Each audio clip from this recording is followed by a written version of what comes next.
Hey everybody, it's Raw Daisy Vibes, and this will be a second podcast under my new name. I hope you guys enjoyed the first episode. Again, I'm still nervous. I don't know why, because I'm on here by myself. But so this podcast, I wanted to talk about ADHD and thriving in chaos and scheduling. So, because I talked a little bit multiple times about how, so ADHD, you have a little bit of autism and the ADHD part. So with the autism for me, it's a lot of sensory things and being OCD and perfectionist and having rituals and needing a schedule. The the ADHD part of me is me not being able to speak, needing chaos, needing novelty, needing that dopamine, needing the excitement.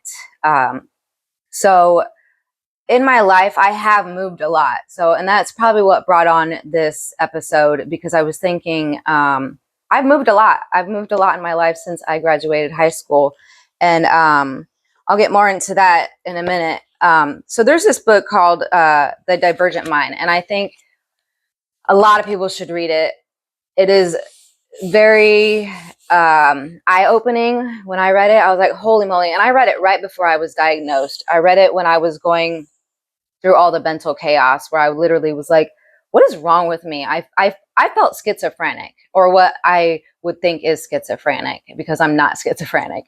And that's what happens when you're undiagnosed and you're older and you've been masking. You tend to feel like you're schizophrenic, and then you become diagnosed with bipolar 2 disorder, which I was diagnosed with bipolar 2 disorder. I've talked about this in a video before, where that was a misdiagnosis.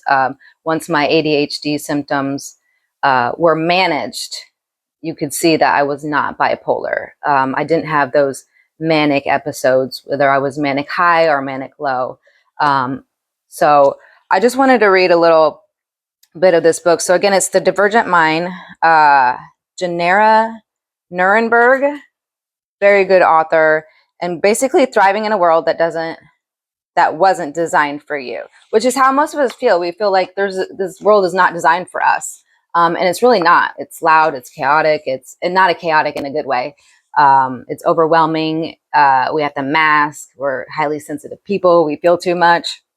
So this part of the book, I just wanted to read a little bit. Let me see where I want to start.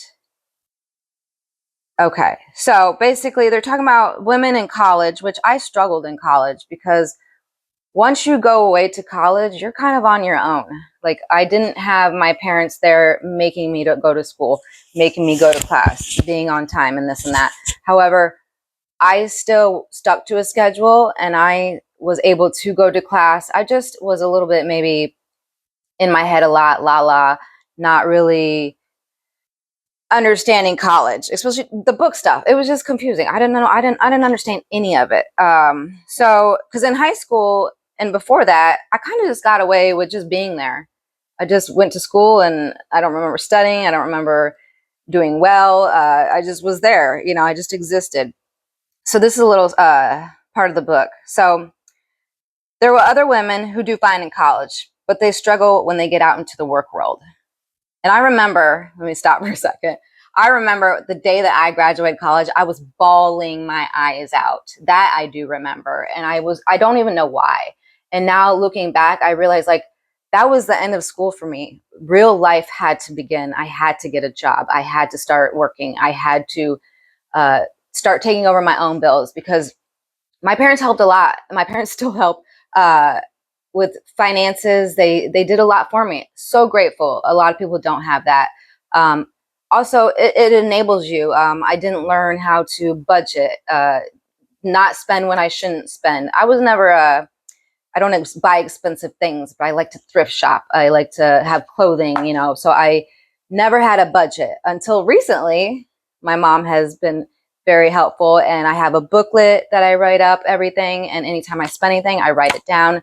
So that way I know exactly where everything is going. But I'm 42 and I'm just now learning this. So And that's no fault to anybody. So, okay. So basically you get out into the work world. Yeah, another group is the serial job hoppers, which was me. With each career, they reach a level of success where they feel they've mastered what they wanted and they get bored and move on. But they think something is wrong with them. What we found is that we need a job or career that is not static. Or you need to have supplementary activities or hobbies. Or they need to be okay with the change and transition. But then there is a question of everyday life and paying bills. Many of these women are likely ADHD and gifted, often referring to as having multi-potentialities. And so with me, I always would say, what would I say? I'm good at everything, but not a master of anything. So I'm good at everything, but I'm never like a professional at anything, which is fine. Like I don't mind being like a Renaissance woman, being good at this and knowing everything about that, but not being a master, you know? So out of this kind of movement from job to job is more accepted in men, but you see it a lot in women as well. So that's just something I thought was pretty interesting in the book, because like I said before I read this book, I hadn't been diagnosed yet. So when I read that, I was like, holy moly, I bounced from job to job to job. And I bounced from apartment to different states, different living styles. So I thought it was pretty interesting. So I think if you know someone who is on the spectrum, you should read it. If you are on the spectrum, you should read it.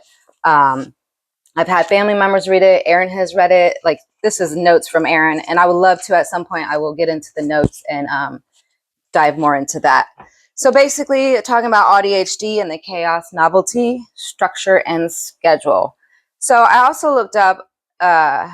We like to Google a lot. So the phrase ADHD, thriving in chaos, but also needing a schedule, is described as a central paradox of many individuals that are both autistic and have ADHD. So I just kind of want to do a little bit of reading, so I won't be looking mostly at the camera. So ADHD, this is a term that is described as co-occurrence of autism and ADHD in the same person. It is not a formal diagnosis, but it is a widely used and recognized way to describe the experience of having both conditions. So most likely, if you have ADHD, you have some type of autism, whether it's being gifted or being nonverbal or sensory, where your senses are very heightened. Like, I have very heightened senses. OCD, you notice everything, you see everything. If there's something on the ground, you notice it. If you could see a change in someone's behavior instantly. You can walk into a room and feel the energy. And that's real. It's a real thing. So thriving in the chaos. This is part of the statement that relates to ADHD side of the brain. So you have the ADHD side of the brain and you have the autism side of the brain. So people with ADHD often crave novelty and are drawn to stimulating, fast-paced, and even chaotic environments. The highest stakes and the last minute, so the high stake and the last minute environments, the high stakes and the last minute pressures of the chaos can sometimes trigger a state of hyper focus. So that's a big thing, hyper focus. And if you know me or you've seen patterns of me, I can become hyper focused. And that even comes to my YouTube channel. I can be hyper focused where I'm working, and then I drop off.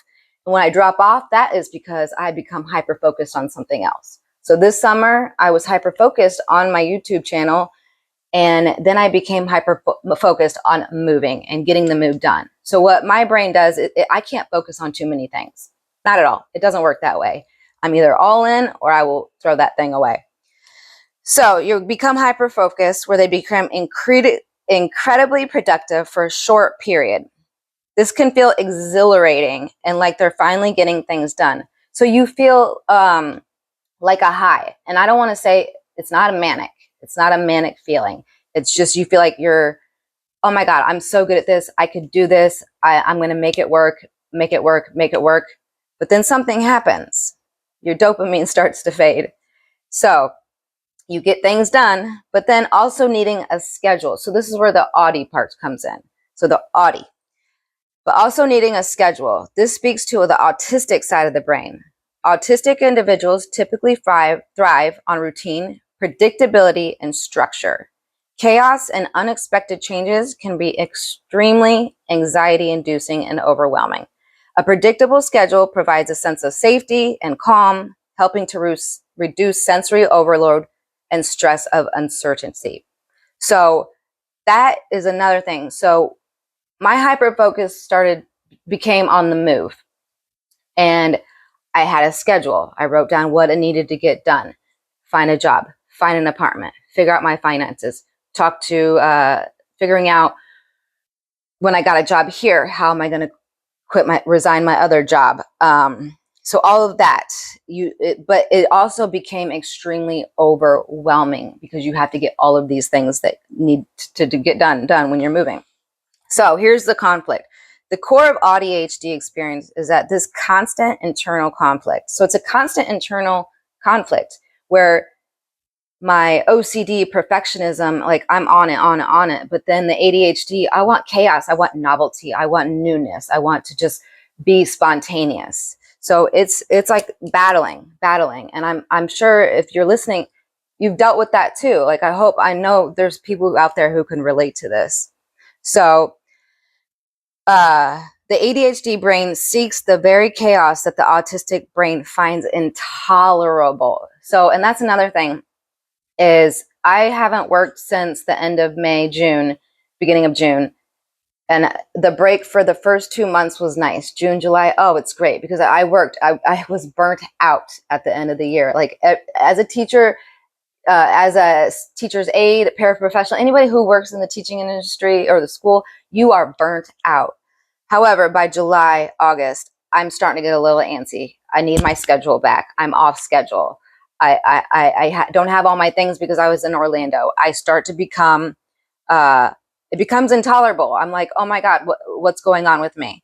So this can lead to a state of exhausting tug of war where the individual might, and this is what happens. So these are some of the things that we tend to do, is make a detailed schedule to feel in control and to reduce anxiety. So that's what I would tend to do, is I would write down, work out, eat, take my vitamins, work out. Like I literally would write out my day very detailed, and then I would make a little box and then I would mark it off when I did that. And then that's another thing. If you make a schedule and you're like me, when you mark off that box, it's a sense of satisfaction. Like you feel great. You're like, I did it. I accomplished it. It's done. I don't have to think about it anymore. Like, and that's a big thing. You don't want to think about whatever is stressing you because it's not giving you that dopamine. It's not giving you that good feeling at all. So on to the next one. So where am I at? So making a detailed schedule to feel in control and reduce anxiety, only to find that the ADHD brain can't stick to it and seeks out a more spontaneous path. So when it comes to that, is I have this schedule. I like the schedule. I want to mark off that box. But if I see something that says, oh, I need to go to the DMV and get my driver's license, that is not a dopamine activity. That's not going to give me any pleasure. That's not going to make me happy. I know what it entails.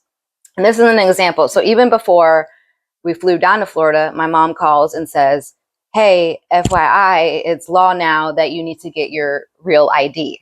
And I was like, are you kidding me? The defiance in me was like, why do I have to get this real ID? I already have a driver's license and now I have to go to the DMV, take time, go there, drive, deal with the people, deal with everything. And it was a big hassle. You know, why am I going when I already have an ID? Can I just put the star on there? You know, so doesn't make me feel good. I don't want to do it. So, where was I? So that's part of like when you see something on your schedule and you just don't want to do it, that's the ADHD part, but it's in my schedule. And I know that once I do it and it's done, what's going to happen? I'm going to feel good about it. Always. When I'm done with it, I usually message my mom or dad, like, guess what I did? I finished it, you know, and I'm all about validation. I've talked about that before. I love a good praise. So a fallout of a routine and getting caught in a cycle of chaos can lead to a period of high intensity production, hyper focus, following out by burnout or a feeling of failing. So when I moved here, the first week I was on it. I got so much stuff done. And then I think by day 5, I text my mom. It hit me all of a sudden. where I texted her and I said, I'm feeling overwhelmed. And I was feeling overwhelmed. I was starting to feel burnt out. It was like I was coming down from that hyper focus. I was coming down from that high, from like getting things done to like, oh my God, it's starting to feel overwhelming to me. And it's not easy. It's not easy moving to a new state, having to do everything, get your driver's license, your license plates, transferring the phone, the TV, bills, address, phone number, like everything. It's a lot. Even with Medicaid, DCFS, dealing with all that type of stuff, just everything. It's a lot. And then not working right away also. But it's a good thing I didn't work right away, because I would have been probably even more overwhelmed. Excuse me. So I was starting to lose that hyper focus, and then I started having those feelings of failing. But when I have to message my mom or dad or whoever I need for support, that's a big thing. And I want you guys to remember that if this is something that you feel, is like, reach out to those people, let them know how you're feeling so that they can help you.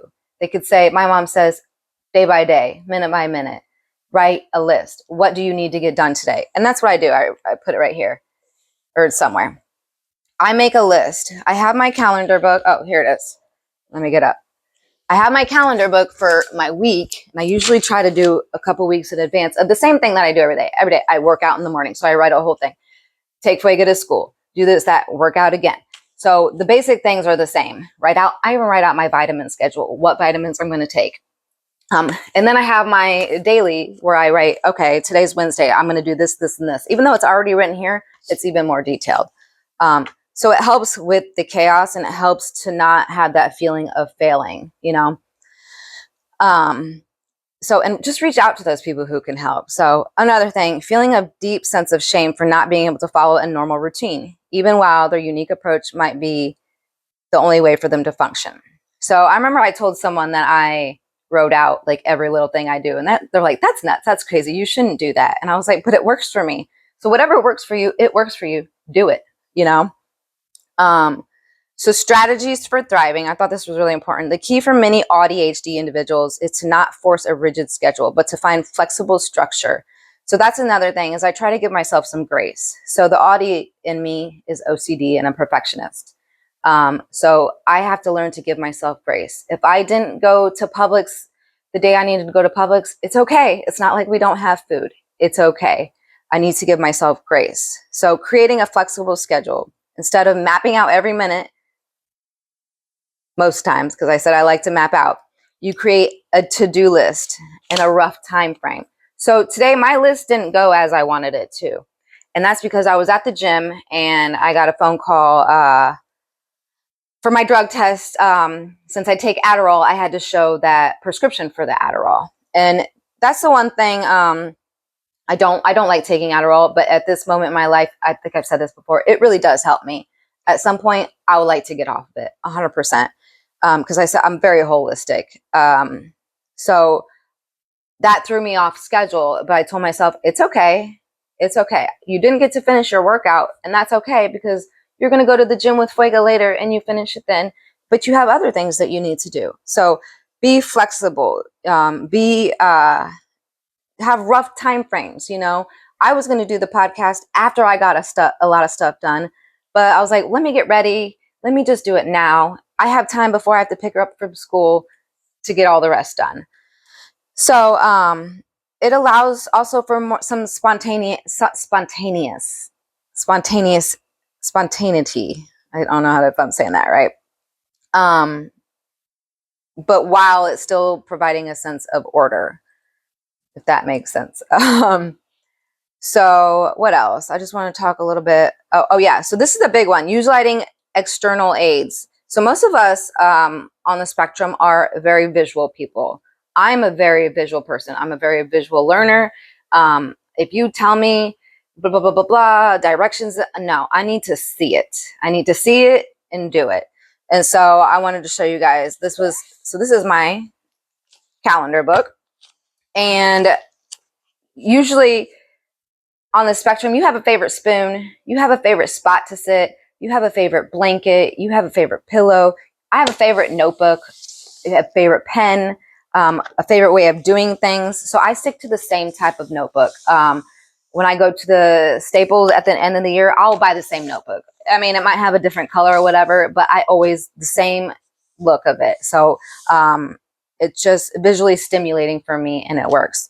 So like I said, I write down workout. Today I need to check an email.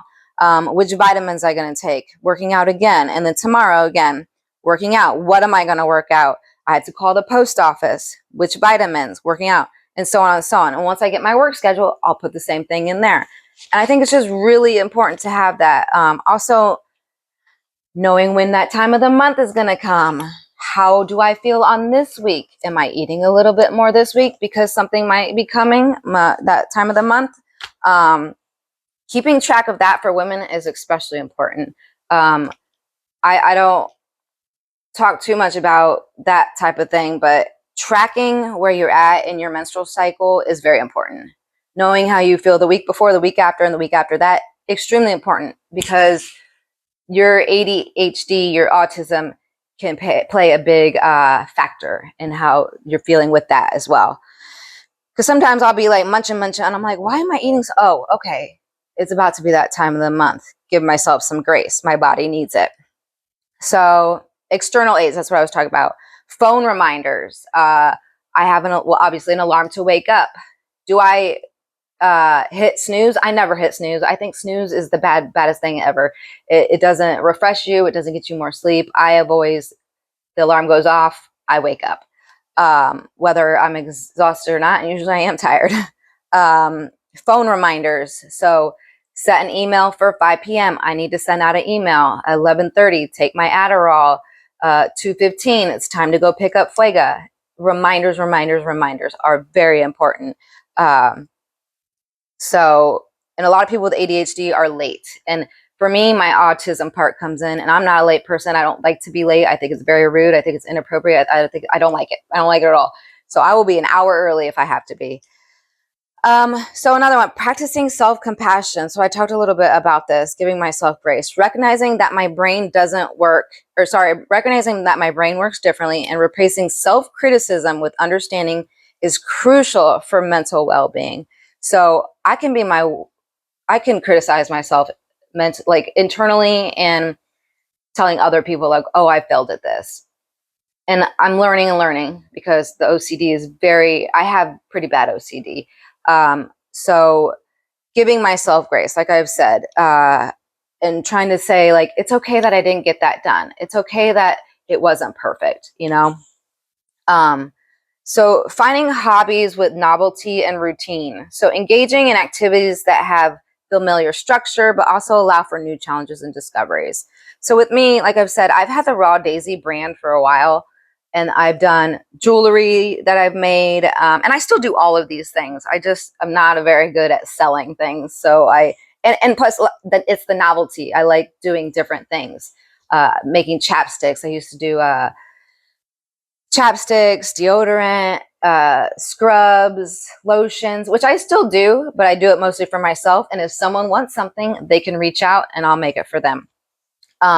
So novelty and having hobbies. And I'm a big hobby person. And I feel like out of everybody I know, I probably have the most hobbies as an adult. I do live life doing the things I want to do.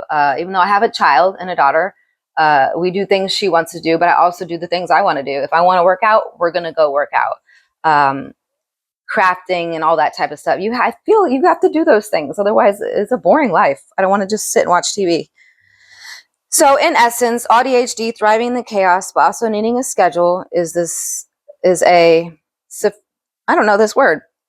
Describe the unique and often challenging experience of navigating two opposing neurological needs in creative ways. So fine. Okay. Well, that's it of that part. So I've said that I talked a couple videos about that I thrive off schedule. I think I've already talked about this.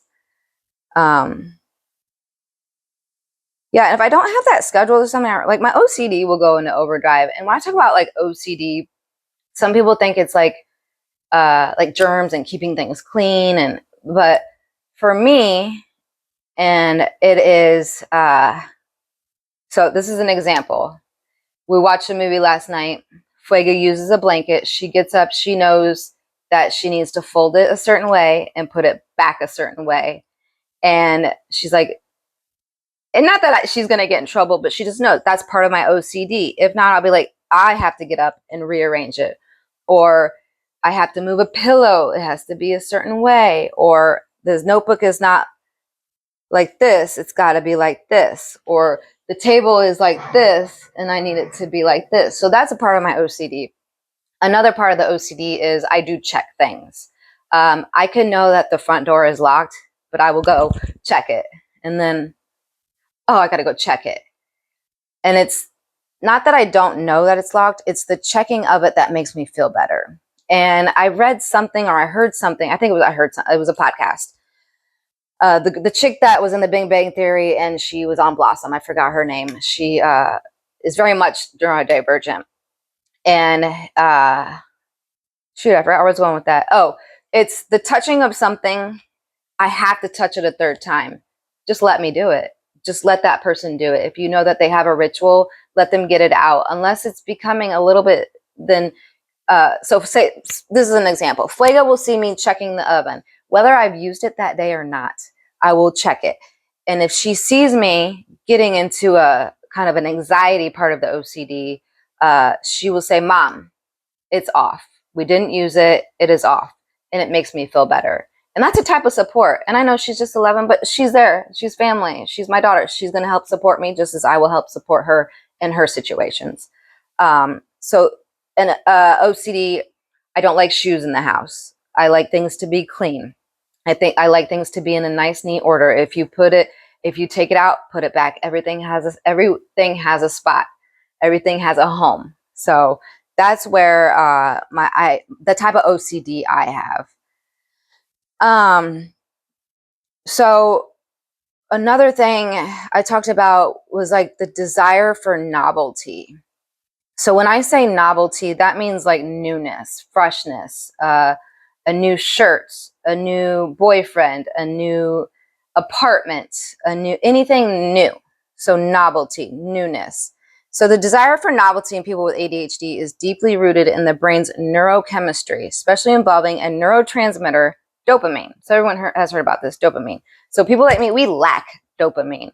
So what I'm always trying to do is find the dopamine, get the dopamine. What is going to cause me pleasure? What is going to make me happy? Because it's very fleeting. My body does not produce dopamine. My body does not produce the minerals that I need to feel good. It's just a mutation in my genes. So it's not just a preference. It's a fundamental drive. So it's a drive. It's something that we cannot help. Can we manage? Yes, we can, but it's something that's in us. Like, it's like, oh. So here's a breakdown of the key reasons why people with ADHD are drawn to novelty. So, and the reason I'm talking about this also is like, when I was talking about the move, it got me thinking. I have moved a lot. I've moved so many times. And let me go down to this other slide that I wrote down. So seeking novelty, I moved around a lot. I moved from Springfield to Illinois to go to college upstate New York, lived there for about 3 years. I came back down to Southern Illinois, Edwardsville, finished school there. Then I moved to Soulard in the St. Louis area. I loved it. I loved Soulard.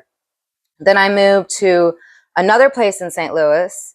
And the reason I moved from Soulard to St. Louis, and this is probably something I'll talk about in another podcast, is that the person next to my townhouse smoked cigarettes nonstop, that the smell was coming into my apartment, and I had had enough. Like, I couldn't do it. I couldn't live next to someone who just constantly smoked cigarettes. And that's a sensory thing. And plus, cigarettes are just gross. A lot of people don't like them anyways. So then at that point, I moved to Florida. So then in Florida is where I moved around the most. So I moved to Orlando by SeaWorld. And then I moved to an area called Metro West. From Metro West, I moved to another area outside of Metro West. I can't really remember. Can't even remember exactly where that was. And then I was a little bit homeless. I was homeless for about like a week. Just stayed on some couches. It was a very strange time for me. And at this point, I became a nanny. I think I've talked about this before. And then she asked me to move it. I was going to come back to Illinois, or to St. Louis, actually. And she asked me to live with them. So I was able to have a place to live and not leave Florida. So that was the Dr. Phillips area, and that was a really awesome time of my life. Like, if you've heard of Dr. Phillips, Florida, it's nice. And I had a lot of I snuck into Shaquille O'Neal's house, ran into Shaquille O'Neal. I ran into a lot of professional basketball players at the Dr. Phillips YMCA. I had a lot of high class experiences. A fun time, very fun, maybe a little bit scandalous, but very fun. So then I moved back to Metro West after I couldn't keep living as a nanny. I started to become a fitness competitor, and it was just not the best environment. So I moved to Metro West, had my own place. From there, I got into a relationship, marriage. Then I lived in Winter Garden, and then a COE after divorce, and then I moved back to Springfield, Illinois. So as you can see, a lot of moving, novelty, newness. I really liked it. So here we go. I want to go back to what I was saying before. So the breakdown of the key reasons why people with ADHD are drawn to novelty. The dopamine connection. Dopamine is a feel-good chemical in the brain that is crucial for motivation, reward, and pleasure. And that's another thing, reward. And it's all now. I need the reward now. So motivation, reward, and pleasure. So research suggests that people with ADHD often have lower levels of dopamine or less efficient dopamine systems. So that's basically like things aren't just getting drawn and put where they're supposed to go into the body. So this means their brains are constantly seeking stimulation to get dopamine. They need to feel motivated and engaged. Novelty provides a quick, like I said, quick and powerful dopamine boost, which can feel like an invigorating and rewarding experience. So escaping boredom. I have to find, well, it's on my phone. My phone is recording me. My mom sent me this article, something about boredom, and because that's always how I felt, like, oh, everything is just so boring. Life is just so boring. But escaping boredom. For people with ADHD, boredom isn't just a minor annoyance. It can be psychologically uncomfortable and distressing state. So I remember as a kid, I felt bored a lot, so I read a lot. And that reading a lot was a way to put myself in a different world. Or a lot of daydreaming. And so women who grew up, who are my age, I'm 42, did a lot of daydreaming. And that was not seen as ADHD because we were hyperactive in our minds and not physically. So when their brains are understimulated, they may feel restless, irritable, emotionally dysregulated. Seeking out novelty is a way to actively combat this feeling and restore a sense of calm and engagement. The downside of novelty seeking, while novelty seeking can be a powerful motivator and a source of creativity and excitement, it can also be a double-edged sword. So it can. I would become hyper-focused in a book. Like the book was like my whole world, you know. I couldn't do anything else until I finished that book.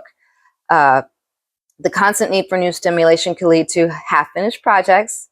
The initial enthusiasm for the new hobby and project can wane as novelty fades, so leading to a trail of uncompleted tasks.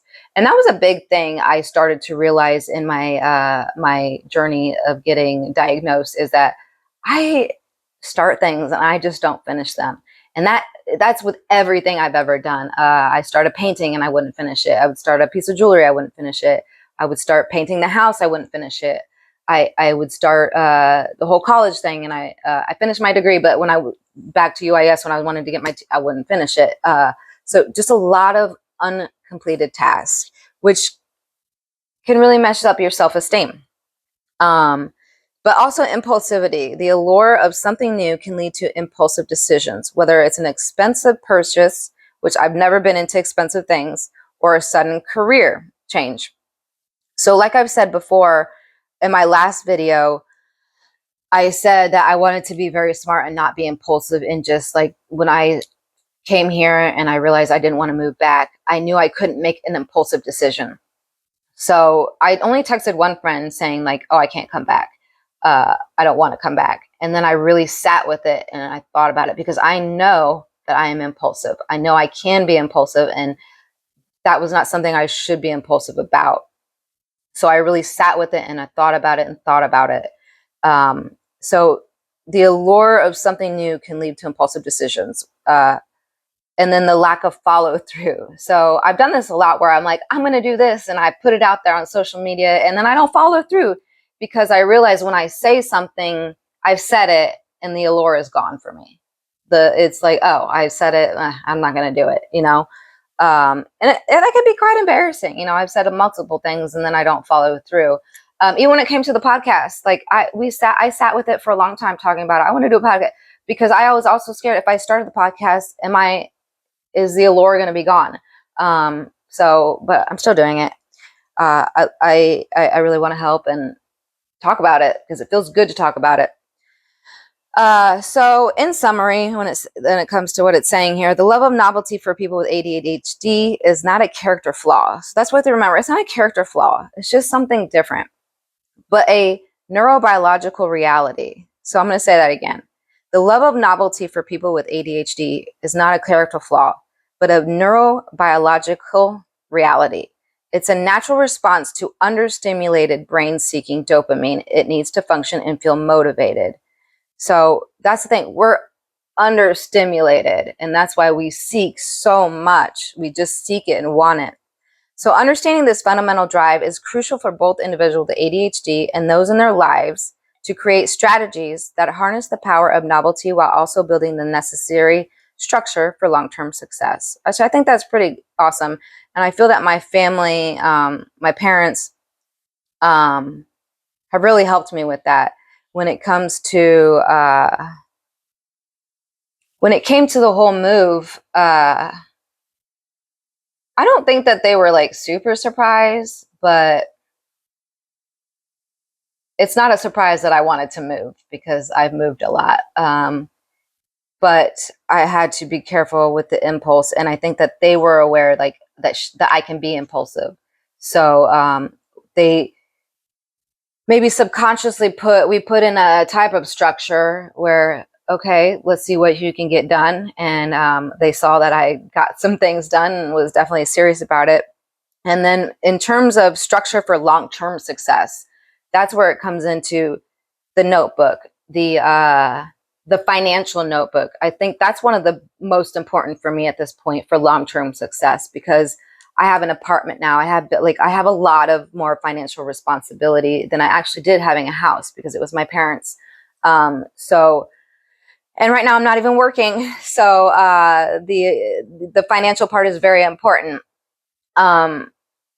So just having that notebook, I think, is very crucial for my success and for anybody's success financially, who have issues with not seeing your bank account. But if you're writing everything down, Planet Fitness bill, water bill, like, you know what's going to happen. You know how much money you need and all of that stuff. So they've definitely helped me a lot with that. So I think I've said everything I wanted to say. I hope you guys enjoyed that. Let me see what else I wrote. Oh yeah, this is another thing. All the jobs that I worked at, it was a lot of not knowing what I wanted to do and getting bored of the job, and then realizing that job did not make me happy. And I grew up, my parents would say, whatever job you have, you should be happy in it, but also whatever job you have, you should be the best at it that you are. So that's what I strive to do in this new job, which I'm hoping to start next week. I've heard back a little bit of what's going on. I hope you guys enjoyed this episode, and I hope it made sense, because sometimes I'm just yappy. But if you have any question, comments, or whatever, please write in the comments, share, like, subscribe, and I love you guys, and peace out.